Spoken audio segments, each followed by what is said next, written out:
Welcome to the Develop Yourself podcast, where we teach you everything you need to land your first job as a software developer by learning to develop yourself, your skills, your network, and more.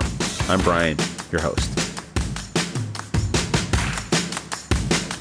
I want to share with you 3 things I learned about software engineering from my short-lived criminal career. I've even done a podcast or 2 where I've talked about it. And I don't want to glorify crime or the stuff I did in the past, because I think it was honestly one of the dumbest decisions I made. And when I think about it, it really took me 10 years off of my path towards where I am now. I look at people that are my age and I'm thinking, man, what if I had just started doing this earlier and not got involved in all this foolishness as a young man? I'd probably be really far ahead. Terrible habit, but I just want to make that as a disclaimer before I tell you about this stuff, because my worst fear is that I glorify this or make it sound like this was some sort of positive experience. It was not. But I do think there are some lessons in here. Hey, before I get into the salacious details of my criminal history and how it relates to software engineering and how I think it'll probably help you out, especially if you're a career changer, I want to let you know that this Friday is the deadline for the discount to Parsity. It's a major discount, $1,000 off. You get to work with me one-on-one. There are 4 spots available, which is crazy. I didn't expect this many people to take me up on the one-on-one stuff. Really cool that they're doing that. If you are hearing this, we still got some spots open, and I hope to see you in there. Back to the episode. 15 years ago, I made money by trading substances for cash. I was hooked on drugs, alcohol, essentially a loser. It took 3 near-death experiences, 2 children, and an intervention to finally change my ways. Fast forward to now, I'm a software engineering manager, just took a position as associate director of engineering at a big tech company.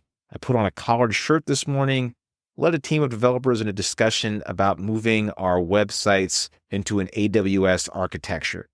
Boring word salad of tech stuff, but I'm trying to tell you that I'm about as far away from that old life as you can imagine. It doesn't even seem real sometimes when I talk about it like now. It feels like, did that really ever happen? But, I have pictures and family and friends that remind me, oh yeah, it did happen, buddy. You were a terrible person.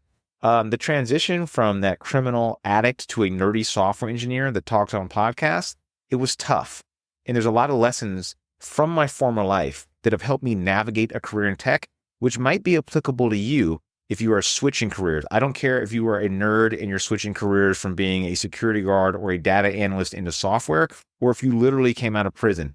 These same rules can apply. So being in that criminal lifestyle that I was in, I was hanging around lots of dangerous people. I had 3 guns pointed at my head between 2009 to like 2013. I talked my way out of a lot of situations that turned deadly for other people. And I had a career, quote unquote, in the streets that was actually somewhat successful. But part of that was knowing how to make split-second decisions and read people as if my life depended on it. Because in many ways it did. And here are some of the things I picked up hanging around killers and dope dealers that I can apply to my career in getting this crash course in human behavior. Lesson number 1, losers lose and winners win. This sounds harsh, but I think people look at software engineering or drug dealing or crime as like a get-rich-quick scheme. Like, oh yeah, I'm going to get rich by doing this easy thing. And if it was easy, trust me, everybody would do it. And maybe you think, oh, but that's crime. Like not everybody would do crime. And if I did, or it's an easy way to get rich because you're breaking the law, you're getting around the law, right? The movies show us the jewelry, the cars. What they don't show you though, is all the guys I met who were living with their grandma, their uncles, their cousins in a 1-bedroom apartment somewhere and had been hustling for like 10 years. I've maybe met 1 or 2 quote unquote rich criminals in real life. I've met a lot more guys that have nice cars that they can barely afford and are living with their mom or their grandma and can't afford to take a bus out of town, right? I remember one time even giving an associate an amount of product that he could pay me back for later. I fronted it to him. I said, here, you take this, pay me back later. I'm like, cool. 2 months go by, check in on him. He said, hey, I haven't moved anything yet. And I was shocked. I'm like, so you have no job. You hang out all day in a high traffic area. We were in Oakland, California at the time. And you still can't get rid of all this stuff? That kind of taught me something.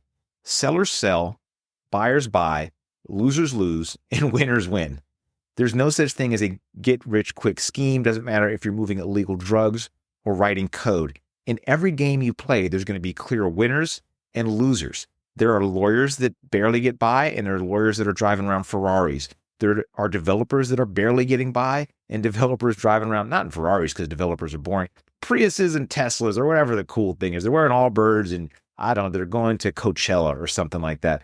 But in each of these games, there's these winners and losers. And I hate to say, but when I think about the people that get ahead, it's not any hack or trick. It's who worked really, really hard, who is sweating and grinding it out and trying to really find what was the piece of leverage they had, whether that was job hopping, going to different companies, learning a new technology, taking it upon themselves to be, I'm going to be in that winner's circle. I don't consider myself a really, really good developer. I consider myself a little bit better than average. And I had a strategy that helped me accumulate a lot of opportunities over the years, being on LinkedIn, writing a lot, doing podcasts like this. Basically, I was like, I'm going to force my way to winning. Other people that went to, Stanford or got a CS degree, they had it, quote unquote, easier. They just put in that upfront work. I was putting in all that work at a later stage, so I knew I had to work harder. Same thing can be applied to any criminal endeavor where people think, I'm just going to kind of sit back and let it happen to me. That is not how life works at all. There's even a principle called the Pareto principle that states that for many outcomes, roughly 80% of the consequences come from 20% of the causes. So whether in software or criminal endeavors, that means that the top 20% of people are probably going to take up 80% of the opportunities out there. You want to work your hardest to be in that top 20%, but not in the criminal part, like in the nerdy part. This next lesson was a really, really interesting one to learn, and many people might not agree with it. Fake it till you are it. So I was a good kid for most of my life. I did well in school. I went to college. I got bullied as a kid. I wasn't like what you would consider a tough kid at all. I liked classical music and reading fantasy books and, nerd stuff. And so how did I fit in with criminals later in my life and do large transactions with dangerous people? And basically I faked it until one day I just wasn't faking it anymore. I remember meeting a man named Murder and taking a car ride with him in these housing projects in Richmond, California, and another guy named Bird. He vouched for me and he kind of got me in the circle of people that I was doing business with. I had a lot of associates throughout Richmond, California and Oakland, California. They were pretty tough people. These guys had done, well over decades in the penitentiary, and they were well known throughout the city for, probably a lot of reasons you can guess from their names, right? So how did I get along with these kind of people? How did I ingratiate myself to them? After years of being around guys like that, I looked at how they talked, how they moved, the beer they drank at the bar, the cars they drove, the way they talked about women or men or whoever. And I'd pick up these things and I would emulate them a little bit, just enough. I knew that nobody would take me seriously as like a tough guy, but I knew that I had to adopt and understand some of the mannerisms and the culture that I was working within. And my transformation, I realized, was complete because one day I was trying to change my life. I asked a buddy if he could get me an interview for a job where he worked, and I got an interview over the phone. They turned me down. It was like for a very low-paying administrative assistant position, and I was shocked. And when I asked him, I said, hey, man, did you get any feedback about why they didn't go forward with me? And he said, yeah, they said you sounded too street. And I was shocked. I was like embarrassed, but at the same time, I kind of knew that's what I'd been trying to emulate and become. And now I had gotten so far into this character that I was no longer playing a character. That's just who I was. And I firmly believe that people are malleable. They're able to change shape throughout their life. You get around a certain group of people or you go into a certain environment, you're going to adapt to that environment. Same thing with learning how to be a software developer. I use the fake it till you are it method as a developer. I went to the companies and I saw what the smarter developers are doing. On my team, I'd ask them like, hey, what are you reading? What do you do outside of work? Oh, they all go rock climbing. They all like boba. Developers have their own special culture. They like board games. They've played Dungeons and Dragons. I played Dungeons and Dragons and pretended to like it. And it gave me something to talk about with my coworkers. And eventually, though, I learned to like some of these things. I'm like, you know what? I kind of do like rock climbing. You know what? I do actually enjoy boba.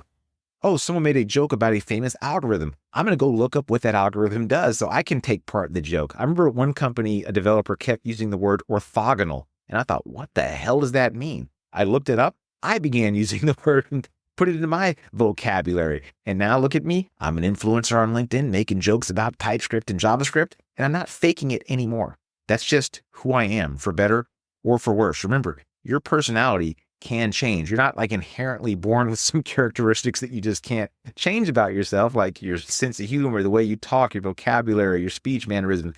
These are all things that can change if you want them to. But I just noticed that that was going to help me make this transition. Last lesson is that chances make champions. Pretty sure I heard a pimp say that back in the days, and he wasn't wrong. Playing it safe as a developer or as a criminal might be the most dangerous thing you can do. As a developer, playing it safe means you're maybe taking on tasks that you're sure you can complete. You stay silent during a meeting, and you're loyal to a big, stable company because if you're just a good little developer, they give you all the money and promotions you want. And then the market shifts and you realize you're back on the job hunt, and now you don't have really any experience because you're essentially a junior developer with 7 years of experience, which is something I've spoken about on this show in the past. I saw the same phenomenon of playing it quote unquote safe in my former life as well. There were some guys that I met that never wanted to meet new customers. They never wanted to take a chance on a new supplier. I remember one night I hit it off with this guy, well-known gang member from Richmond, and we were hanging out in the bar at night, me and him, getting drunk. Next morning, he says, "Hey, I got an offer for you." An offer I couldn't refuse. It was such a good price for this product that I wanted to get. And I met him at a gas station with a friend of mine because I never wanted to go alone to make sure things were, all good, right? And he says, "Hey, give me the money. I'll come right back." And I thought, man, if I give him this money and he doesn't come back, I'm kind of screwed. It's going to suck. I'm not going to be able to party for a couple of days. But if I do give him this, if he does come back, oh my God, I've just met like the best plug I could ever get. He came back. People said, "Oh, you're crazy. Why would you let him get the money?" My buddy said, "Man, you're never going to see that money again." He came back. I ended up making a killing with him for years and went to his wedding. I hope he's doing well, even though I know he was in a lifestyle that I, wouldn't agree with now, but he was a nice guy overall. And, that's the thing. People are complicated. I met a lot of nice people too that are just caught up in a lifestyle that is negative, unfortunately. But anyway, that taking a chance that day, it really helped me out in that type of lifestyle. And I met so many dudes out there that were like, "I'll never meet anybody new." And then next thing you know, their connect would get busted, or they'd get busted or lose something. Then be back at square zero all over again. And that was never where I wanted to end up. I knew that taking some chances were important in order for me to succeed in that lifestyle that I had chosen to go down. And I'm not saying to take just crazy risks all the time or just job hop all over the place or just spin the wheel every chance you get. But you do need to take some risk within your career, I think, in order to make it. I job hopped around after a couple stable companies where I felt I could have really grown in my career. I did that because I knew there was probably more opportunity and better longevity in my tech career from moving around companies in the beginning. Not only to learn more advanced technology and learn more cutting edge stuff, but also because of the money that would come from jumping around. I knew that comfortability was going to be the enemy of progress at that beginning stage because I looked at what other developers were doing. I'm like, okay, these people are moving on every couple years. They are surpassing me as far as income is concerned. I want to get that too. So it's a move I made strategically and one that I still use to this day. If I feel myself getting way too comfortable, I'm thinking I might need to consider whether I need to move again. In conclusion, and as a final warning, I want to make this really, really clear. My old life was a waste of time. It was depressing. It nearly destroyed me and my family. Did it teach me some valuable lessons? Yes. Could I have just as easily learned these without risking my freedom and my sanity? Yes. Exploring legal things like doing sales, entrepreneurship, working for a startup, these could have taught me the exact same lessons without having a gun pressed against my head in a dark hallway. I'd be a lot less paranoid too. The reason my story is sensational is because it's unlikely. I beat the odds. I'm here in spite of all those stupid things I've done, and I'm 10 years behind a lot of my peers. And I regret that a lot of times, and I pray my kids don't fall into that stupid trap that I got into, and I pray you don't either. But I also think that you need to apply some of these things to your own life and how you can use them as a software developer in your career. Anyways, as usual, I hope that's helpful. I hope I didn't scare you off or make you think, geez, this guy's still some sort of bandicoot. No, not at all. Check me out. Check out my LinkedIn. Connect with me there. And if you want to chat with me, I'm always open to talk about whatever. See you around. That'll do it for today's episode of the Develop Yourself podcast. To learn more about becoming a software engineer with us, then check out Varsity.io. If you're not quite ready for that, then jump into our Dev30.xyz program, which is 30 days of working on your mindset, habits, and JavaScript skills. Totally worth it. See you next week.